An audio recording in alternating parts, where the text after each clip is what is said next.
DNA doesn't lie, but families sure can get tangled. What happens when your dad isn't your dad and your sister is also your aunt? Let's break down one of the most complicated family trees you've ever seen, straight out of Genoa City. My name is Lorie, and I'm a search angel with DNAngels.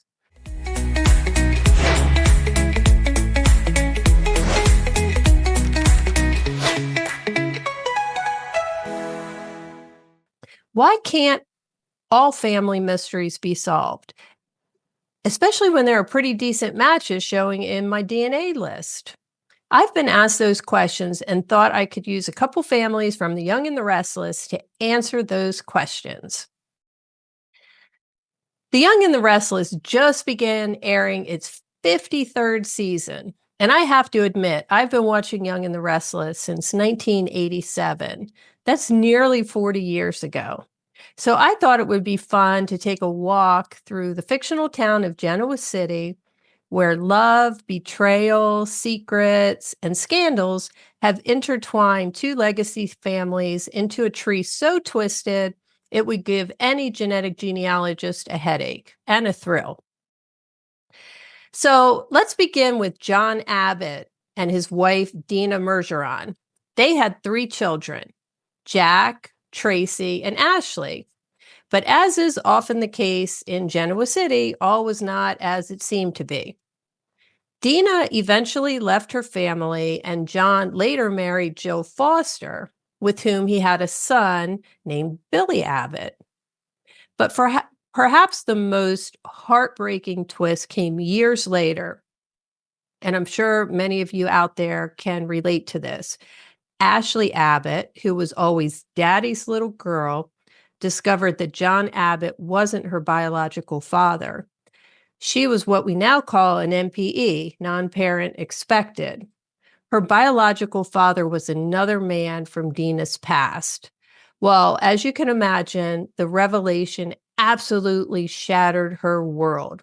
Her close bond with John remained, but genetically, she wasn't his daughter, and now she was only half sister to Jack and Tracy. And strangely, she wasn't even related at all to Billy, since they didn't share even one parent. Now, I'm sure many of you watching know that pain that Ashley went through, learning her father wasn't her biological father.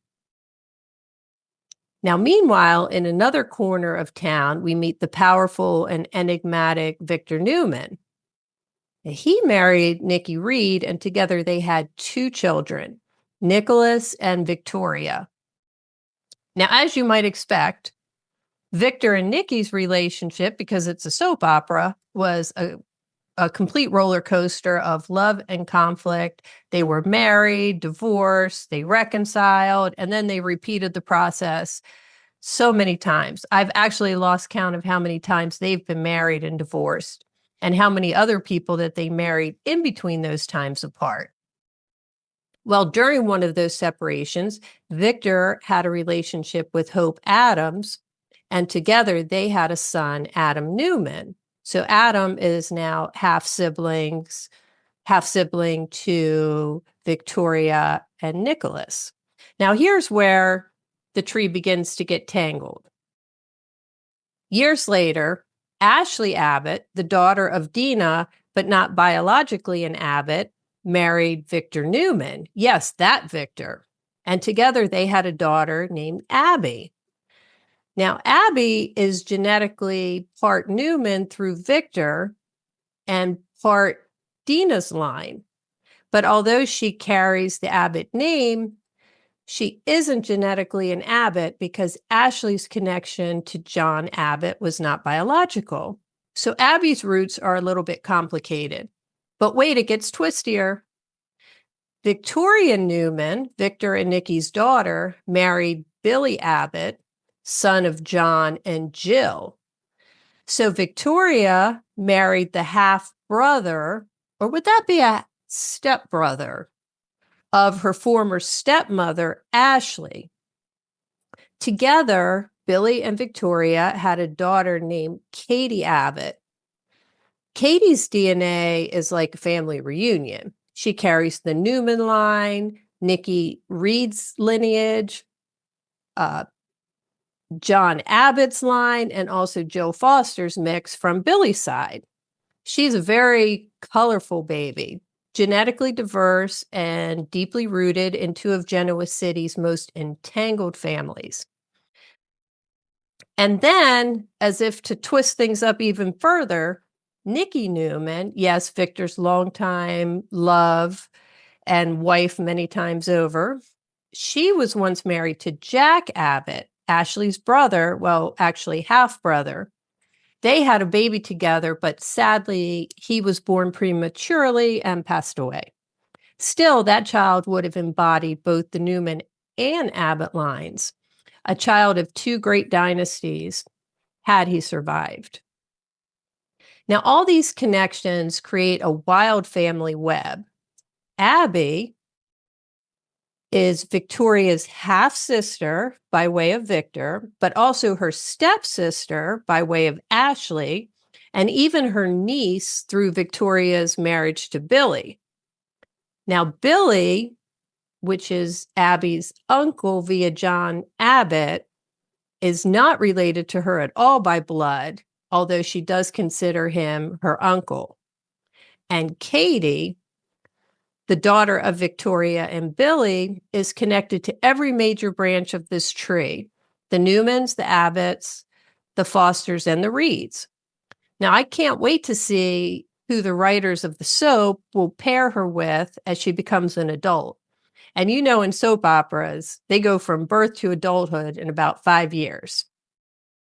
Now, this is just an example of the twisted tree branches with two families in Genoa City. I could talk all day if I brought in the Chancellors and the Winters, so I better just stop here. Soap operas, like The Young and the Restless, may be fiction, but their storylines reflect very real human experiences.